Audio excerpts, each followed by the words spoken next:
from the slides. So basically, the name of the topic is GRASP, Designing Objects with Responsibilities. ये किसकी abbreviation है? We will see it later on. The agenda is that we are going to have introduction to object design. In GRASP, we will see some patterns that are information expert, creator, low coupling, high cohesion, and controller. The remaining ones will be discussed in the upcoming chapters. Okay, so let's see what is introduction to object design. अब हमारे पास कुछ inputs हैं. First is use case text. Objects are designed to realize the use cases. हम कहते हैं कि objects को किस लिए डिजाइन किया जाता है ताकि वो use cases को realize करें. Basically जो use cases होते हैं वो capture करते हैं functional requirements को. System sequence diagrams identify the system operation messages. जो system sequence diagrams होती हैं वो system operation messages को identify करती हैं. Then we have operation contract. This complement the use case. अब complement the use case का मतलब ये है कि basically it is a sort of addition to use case text. अब ये use case text की form में थे. अब कुछ diagrams की form में भी हमें चाहिए था. तो basically जो use case diagram है वो यही एडिशन के बाद हमारे पास आती है कि ये एक सॉर्ट ऑफ कॉम्प्लीमेंट है यूज केस को. ठीक है, तो आप कहोगे जब ऑपरेशंस उसमें इन्वॉल्व हो जाते हैं, पहले सिर्फ टेक्स्ट था, अब ऑपरेशंस भी इन्वॉल्व हैं, then we have use case diagram. So it is a sort of use case diagram. Supplementary specification, हमारे पास जो सप्लीमेंट्री स्पेसिफिकेशंस थी वो नॉन फंक्शनल रिक्वायरमेंट्स को कैप्चर करती हैं. Next is glossary. We know that we also call it data dictionary और meta data. That means it contains data about data. Domain model help name and attributes of software object. Basically हमारे पास domain model में क्या होती हैं? Conceptual classes होती हैं और conceptual classes में हमारे पास names होते हैं और attributes होते हैं software object के. इसमें हमारे पास methods या operations नहीं पाए जाते. So these are the inputs. Now let's see outputs. Outputs जो है object design में हमारे पास first is UML interaction diagram, second is class diagram, third is package diagrams, fourth is user interface sketches and prototypes, and the last one is database models. Remember, not all of the input artifacts are necessary. जो हमने input artifacts discuss किए हैं वो हमें बता रहे हैं as a note that they are all not necessary. तो outputs भी अब हमने देख लिए क्या है और inputs भी discuss कर लिए हैं. This is some unified process artifacts that is influencing object oriented design. What is responsibility driven design? Design of behavior implies assigning responsibilities to software classes. अब behavior के design में basically क्या है कि ये imply कर रहा है कि आप responsibilities को software classes को assign कर देते हो. अब responsibilities क्या होती हैं? Contract और obligation of a classifier. एक classifier की जो duty होती है, जो एक obligation होती है या contract होता है, उसको हम responsibility कहते हैं. ठीक है, अब हमारे पास एक गेट ड्यू डेट के नाम का एक ऑपरेशन कह सकते हो आप, या मेथड कह सकते हो, यहाँ पे गिवन है, या मैसेज कह सकते हो. ठीक है, जैसे कि हमारे पास डिफरेंट सीक्वेंस डायग्राम्स में भी हम देखते हैं. ठीक है, तो हम कहते हैं कि get due date is a message and what does it implies? It implies that book has responsibility for knowing its due date. एक बुक हमारे पास ऑब्जेक्ट है और उसकी रिस्पॉन्सिबिलिटी क्या है? ये मैसेज कहता है कि इस ऑब्जेक्ट की रिस्पॉन्सिबिलिटी है कि वो अपनी डेट को जानता हो, ड्यू डेट को जानता हो. ठीक है, तो ये हमारे पास क्या है? रिस्पॉन्सिबिलिटी.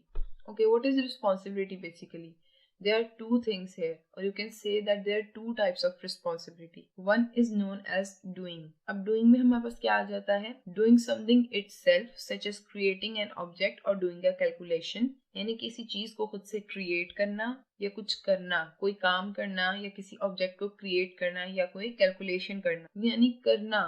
बेसिकली किसी काम को करना जो है वो doing में आ जाता है. And it means कि first type of responsibility here is doing, क्या कोई काम कर रहे हो. Next is initiating action in other objects. It means कि आप डिफरेंट ऑब्जेक्ट्स में एक्शंस को इनिशिएट कर रहे हो. And the third one is controlling and coordinating activities in other objects. Different जो आपके पास अदर ऑब्जेक्ट्स होंगे उनमें एक्टिविटीज को कंट्रोल और कोऑर्डिनेट करना. Second type of responsibility is knowing.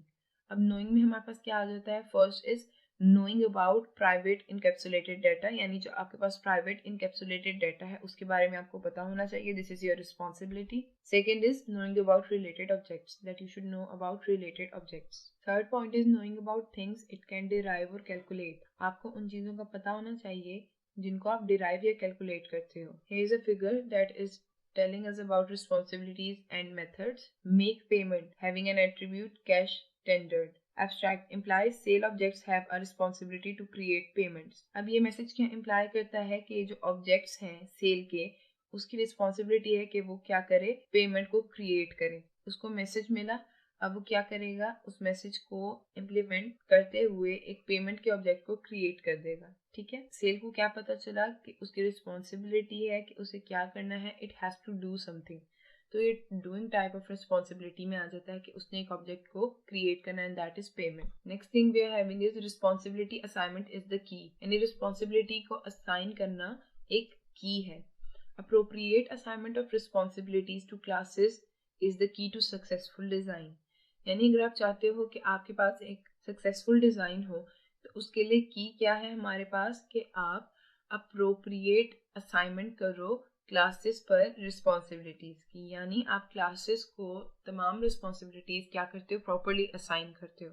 अगर तो आप ऐसा करते हो कि आप क्लासेस को रिस्पॉन्सिबिलिटीज अप्रोप्रिएट तरीके से ये प्रॉपरली असाइन करते हो, तो आप एक सक्सेसफुल डिजाइन हासिल कर सकते हो. There are fundamental principles in assigning responsibilities that experienced designers apply. कुछ फंडामेंटल प्रिंसिपल्स हैं जिनको फॉलो करते हुए आप रिस्पॉन्सिबिलिटीज को असाइन कर सकते हो, और ये वो फंडामेंटल प्रिंसिपल्स हैं जिनको एक्सपीरियंस डिजाइनर्स फॉलो करते हुए अप्लाई करते हैं. These principles are summarised in the GRASP pattern. ये प्रिंसिपल्स जो हैं वो ग्रास्प पैटर्न में समराइज किए जाते हैं.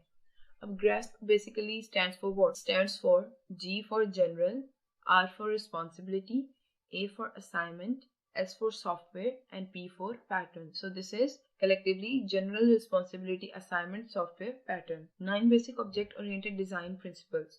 हमारे पास इन पैटर्न्स में 9 basic object oriented design principles होते हैं. ठीक है, memorization and application of these patterns are critical for successful object oriented designs. अगर तो आप successful object oriented designs को हासिल करना चाहते हो, तो उसके लिए इन patterns को memorize करना और apply करना बहुत important है. First 5 are being discussed in this chapter and the remaining ones are discussed in the next upcoming chapters. So what are the first 5? Creator, information expert, controller, low coupling and high coherent. Okay, जो polymorphism है, pure fabrication, indirection and don't talk to strangers, these will be discussed in the next videos. Which class in the general case is responsible? You want to assign a responsibility to a class, कि आप एक class को responsibility assign करना चाहते हो. You want to avoid or minimize additional dependencies. आप additional dependencies को avoid या minimize करना चाहते हो, और आप coherent को मैक्सिमाइज करते हुए कपलिंग को मिनिमाइज करना चाहते हो. You want to increase reuse, आप रीयूज को जो है इंक्रीज करते हुए मेंटेनेंस को डिक्रीज करना चाहते हो. And you want to maximise understandability, आप अंडरस्टैंडेबिलिटी को भी मैक्सिमाइज करना चाहते हो, एक्सेट्रा. ठीक है, तो आप कहते हो कौन सी क्लास जो है जनरल केस में रिस्पॉन्सिबल है, तो वो ये कुछ हमारे पास पॉइंट्स गिवन है.